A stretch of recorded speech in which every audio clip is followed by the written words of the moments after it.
Olá, graça e paz, meu irmão e minha irmã. Estamos iniciando a leitura da Bíblia em 365 dias, uma dose de amor com a Palavra de Deus.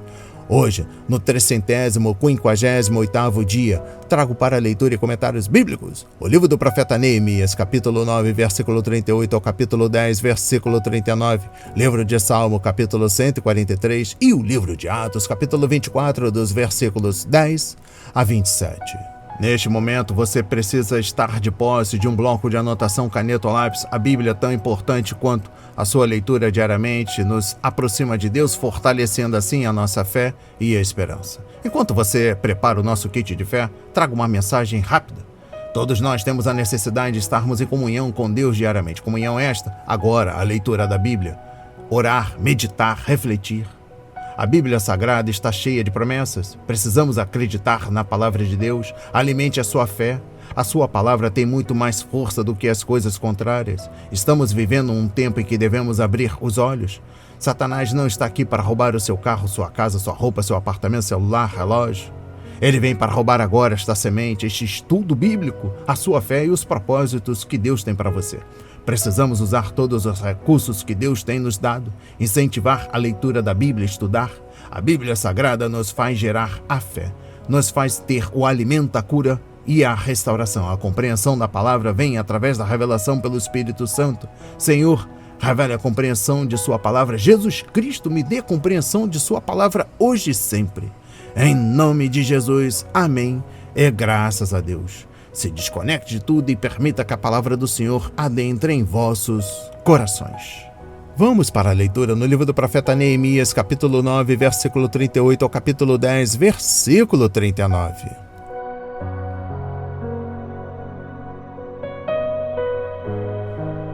O povo promete guardar a lei. Por causa de tudo isso, nós fazemos uma aliança fiel por escrito. E os nossos príncipes, os nossos levitas e os nossos sacerdotes puseram o seu selo sobre ela. Os que colocaram o seu selo foram Neemias, o governador, filho de Acalias, e Zedequias, Seraías, Azarias, Jeremias, Pazur, Amarias, Malquias, Atuz, Sebanias, Maluque, Harim, Merimote, Obadias, Daniel, Gineton, Baruque, Mesulão, Abias, Miamim, Maasias, Bilgai, Semaías. Estes eram os sacerdotes. E os levitas: Jesua, filho de Azanias, Binui, dos filhos de Enadade, Cadmiel, e os irmãos deles, Sebanias, Odias, Quelita, Pelaías, Anã, Mica, Reobe, Asabias, Zacur, Serebias, Sebanias, Odias, Bani e Benino. Os chefes do povo: Parós, Paate-Moabe, Elão, Zatu, Bani, Buni, Asgade, Bebai, Adonias, Bigvai, Adim, Ater, Ezequias, Azur, Odias, Azum, Bezai, Harife, Anatote, Nebai, Magpias, Mesulão, Ezir, Mesezabel, Zadok, Jadua, Pelatias, Anã, Anaías, Oséias, Ananias, Hassube, Aloés, Pilha, Sobeque, Reum, Azabna, Maazéias, Aías, Hanã, Anã, Maluque, Arim e Baaná. O resto do povo, os sacerdotes, os levitas, os porteiros, os cantores, os servidores do templo e todos os que tinham se separado dos povos de outras terras para seguirem a lei de Deus com as suas mulheres, os seus filhos e as suas filhas, todos os que tinham saber e entendimento, firmemente aderiram aos seus compatriotas, os nobres, e prometeram com juramento e sob pena de maldição que andariam na lei de Deus, que foi dada por meio de Moisés, servo de Deus, que guardariam e cumpririam todos os mandamentos do Senhor, nosso Deus, e os seus juízos e os seus estatutos, que não dariam as suas filhas em casamento aos povos da terra, nem escolheriam as filhas deles para casar com os seus filhos.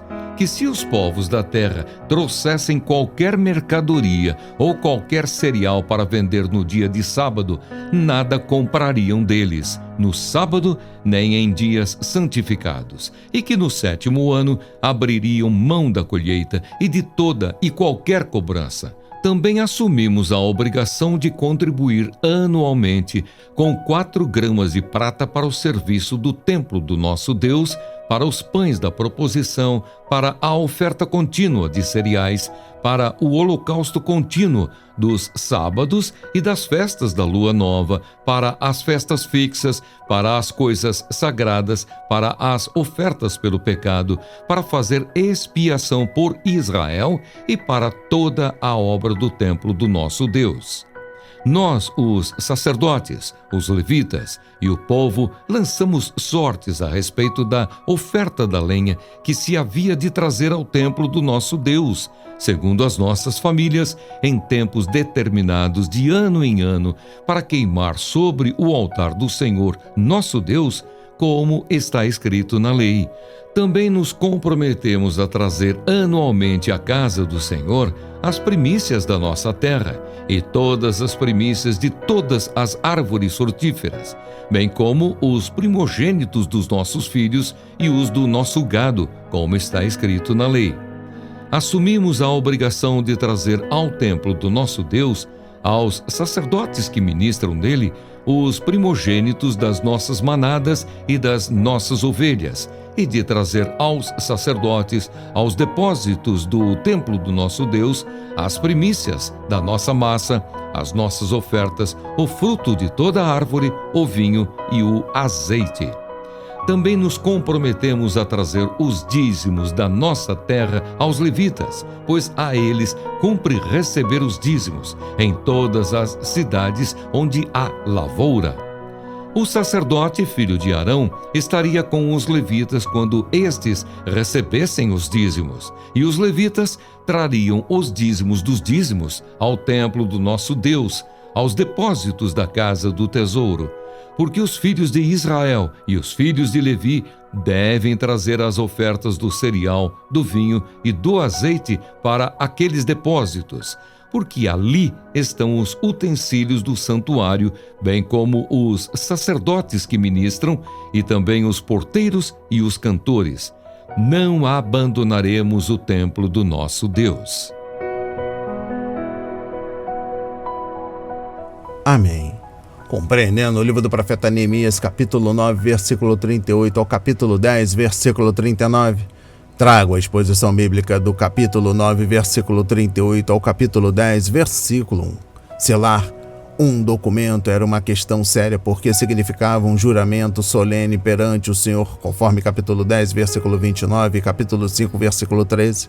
A lei que regia votos e juramentos é encontrada em Números 30 e é introduzida com estas palavras: quando o homem fizer um voto ao Senhor ou um juramento que o obrigar a algum compromisso, não poderá quebrar a sua palavra, mas terá que cumprir tudo o que disser. Uma vez que o juramento envolvia o nome e possível juramento de Deus, deveria ser tratado com maior seriedade. Jesus advertiu contra o uso do juramento em vão, conforme Mateus 5, versículo 33 a 37, capítulo 23, versículos 16 a 22, e Salomão deu um aviso similar em Eclesiastes 5, versículos 1 a 7. Continuando o capítulo 10, trago o versículo 28.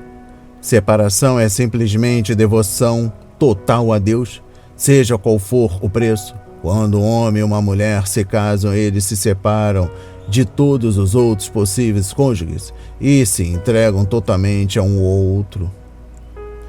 Este é um compromisso total motivado pelo amor e é uma decisão equilibrada. Nós nos separamos dos outros para que aquele que deve ser o companheiro de nossa vida.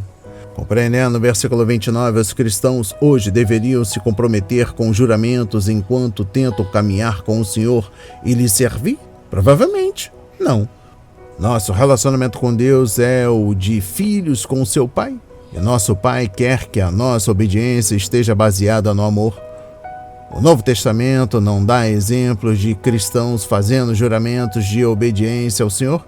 Nessa submissão deve ser uma resposta alegre a tudo o que Ele fez por nós em Cristo.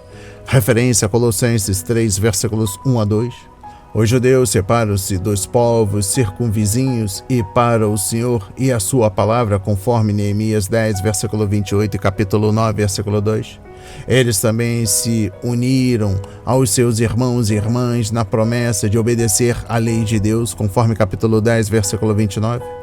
A separação que ignora a Deus e os outros cristãos é isolamento que acaba levando ao pecado. Exposição bíblica dos versículos 30 a 31. Duas áreas especiais de interesse foram mencionadas: o casamento e o sábado.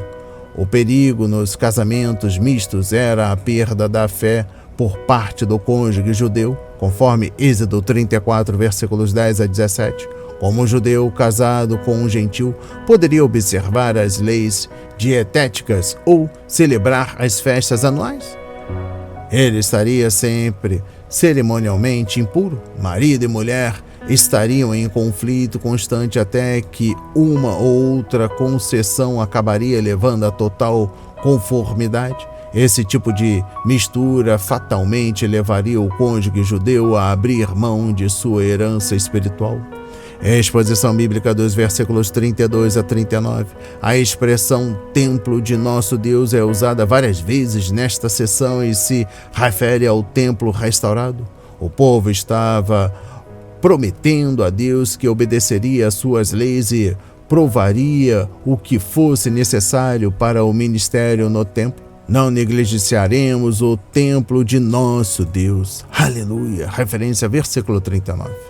Exposição bíblica dos versículos 32 a 33. O censo anual das pessoas maiores de 20 anos era acompanhado pela coleta de um imposto de meio ciclo, valor que seria usado para ajudar o ministério de Casa de Deus, conforme Êxodo 30, versículos 11 a 16.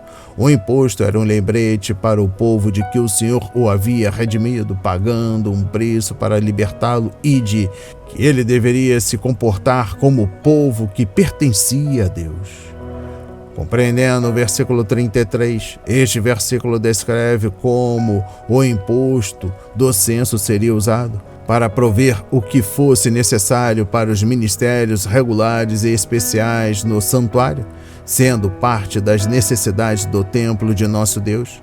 Se a nação quisesse ter um relacionamento correto com o Senhor, os sacerdotes tinham de desempenhar fielmente seu ministério. Exposição bíblica do versículo 37.b ao versículo 39. A palavra dízimo significa 1/10.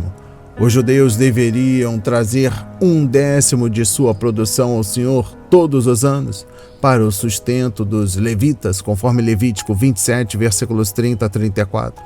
Embora o Novo Testamento não tenha uma ordem expressa de que o povo de Deus deva dizimar hoje, recomenda-se, sem dúvida, que se dê de forma proporcional, conforme 1 Coríntios capítulo 16, versículos 1 a 3.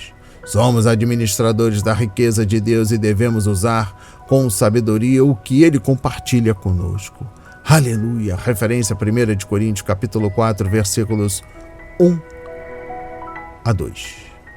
E eu encerro a compreensão do livro do profeta Neemias, capítulo 10, dos versículos 1 a 39.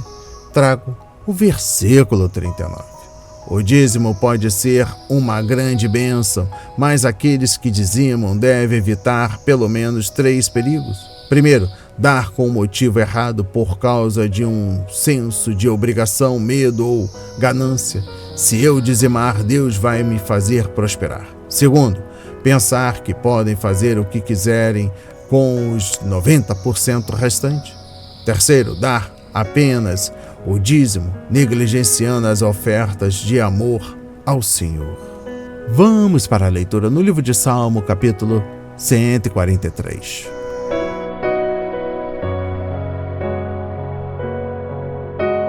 Súplica por libertação. Salmo de Davi. Ouve, Senhor, a minha oração, dá ouvidos às minhas súplicas. Responde-me segundo a tua fidelidade, segundo a tua justiça. Não entres em juízo com o teu servo, porque à tua vista não há justo nenhum vivente. Pois o inimigo tem perseguido a minha alma, tem lançado por terra a minha vida, tem-me feito habitar na escuridão, como aqueles que morreram há muito tempo. Por isso dentro de mim esmorece o meu espírito e o coração está aflito. Lembro-me dos dias de outrora, penso em todos os teus feitos e medito nas obras das tuas mãos. A ti levanto as mãos, a minha alma anseia por ti, como terra sedenta. Senhor, responde-me depressa. O meu espírito desfalece. Não me escondas a tua face, para que eu não me torne como os que baixam a cova. Faze-me ouvir pela manhã da tua graça, pois em ti confio. Mostra-me o caminho por onde devo andar, porque a ti elevo a minha alma. Livra-me, Senhor, dos meus inimigos, pois em ti é que me refugio. Ensina-me a fazer a tua vontade, pois tu és o meu Deus. Que o teu bom espírito me guie por terreno plano. Vivifica-me, Senhor, por amor do teu nome. Por amor da tua justiça, tira a minha alma da angústia. E por tua misericórdia, acaba com os meus inimigos e destrói todos os meus adversários, pois eu sou teu servo.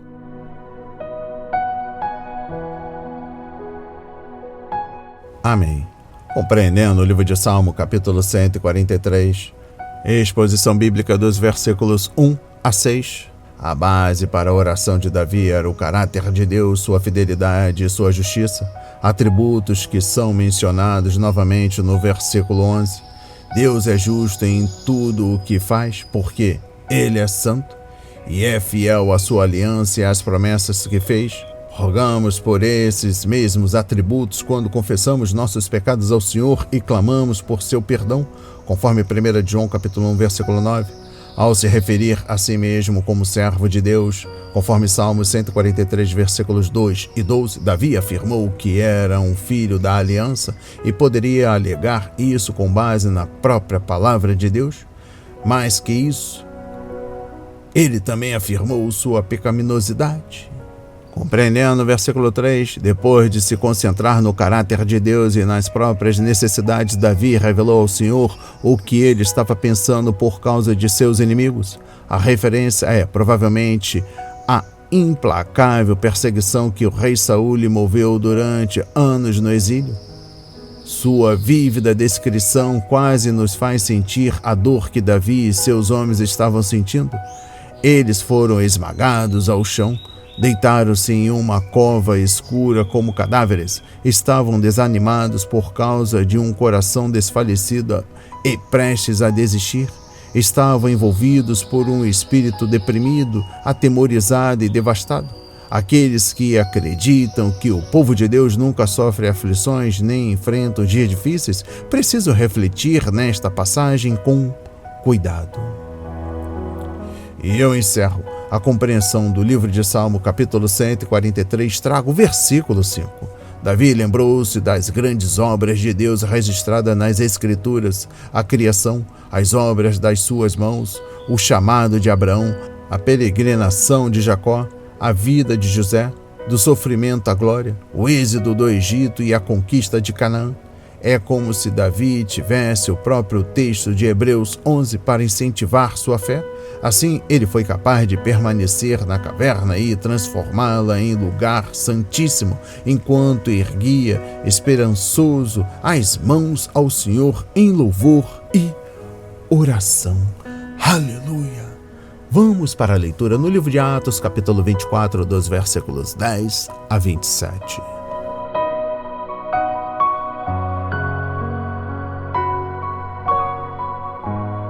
Paulo apresenta a sua defesa.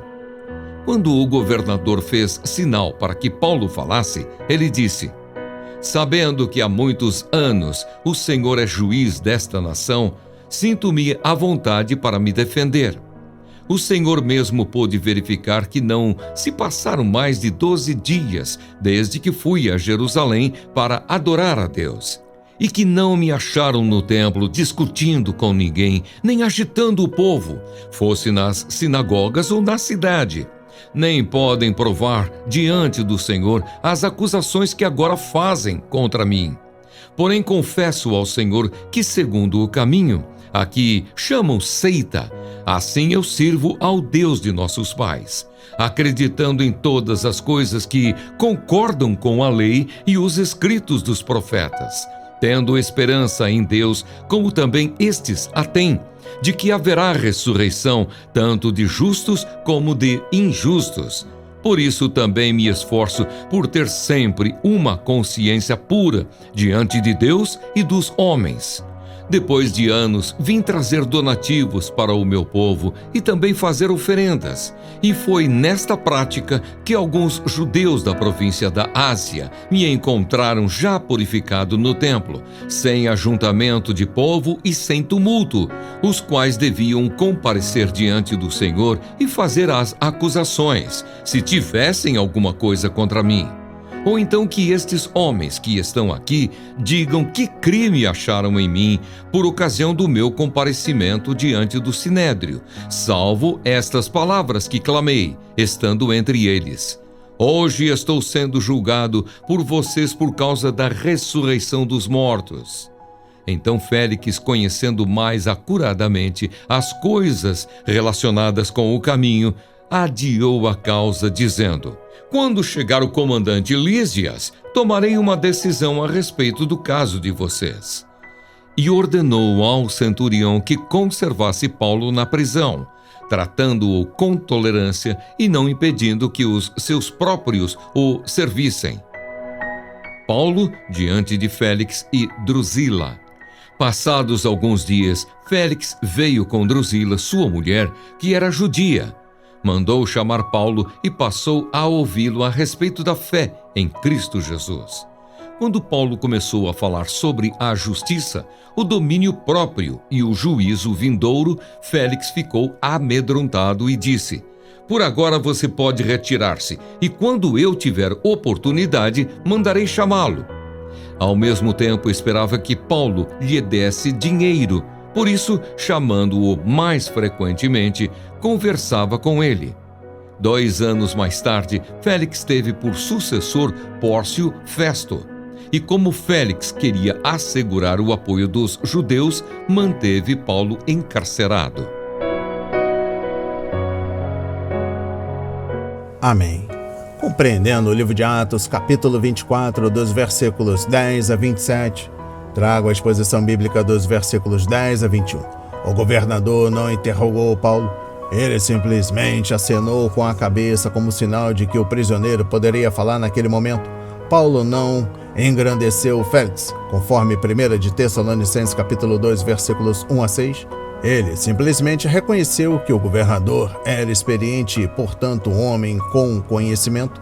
Após esta introdução breve, mas honesta, o apóstolo passou a responder às acusações de Térculo, conforme Atos 24, versículos 10 a 16, dos judeus da Ásia, conforme versículos 17 a 19, e do concílio de judeus, conforme versículos 20 a 21, exposição bíblica dos versículos 14 a 16, o fato de Paulo ser cristão não significava que ele adorava um Deus diferente do de seus pais. Significava apenas que ele adorava o Deus de seus pais de uma maneira nova e viva, pois a única forma aceitável de adorar o Pai é por meio de Jesus Cristo, conforme João 5, versículo 23.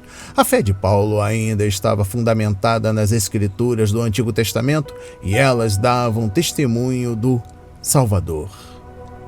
Compreendendo o versículo 14, naquele tempo a fé cristã ainda se identificava com os judeus, por isso os romanos autorizavam os judeus a praticarem sua religião, os gentios que buscavam e os que temiam a Deus adoravam nas sinagogas. Assim, a presença de gentios nas igrejas não provocava problemas legais. Mais tarde, quando o número de cristãos gentios aumentou e mais pessoas das congregações separavam-se das sinagogas judaicas, Roma percebeu a diferença entre judeus e cristãos e o problema começou. Roma não queria uma religião rival prosperando no império e criando problemas. E eu encerro a leitura da Bíblia em 365 dias e também da compreensão do livro de Atos, capítulo 24, dos versículos 10 a 27. Trago a exposição bíblica dos versículos 22 a 23. Os acusadores de Paulo disseram que ele era contra judeus e romanos, mas não podiam provar suas acusações. Se os líderes judeus tivessem prosseguido com qualquer uma delas, a conjectura deles teria ruído. Mas foram apresentadas evidências circunstanciais o suficiente para plantar dúvidas na mente dos oficiais romanos e, talvez, o preconceito racial regasse essa semente e a estimulasse a crescer. As palavras de hoje foram semeadas para as nossas vidas, para a honra e a glória do Senhor. Receba este alimento diário, não hesite, compartilhe. Deus está interessado na minha e na sua dor. Que Deus nos abençoe abundantemente.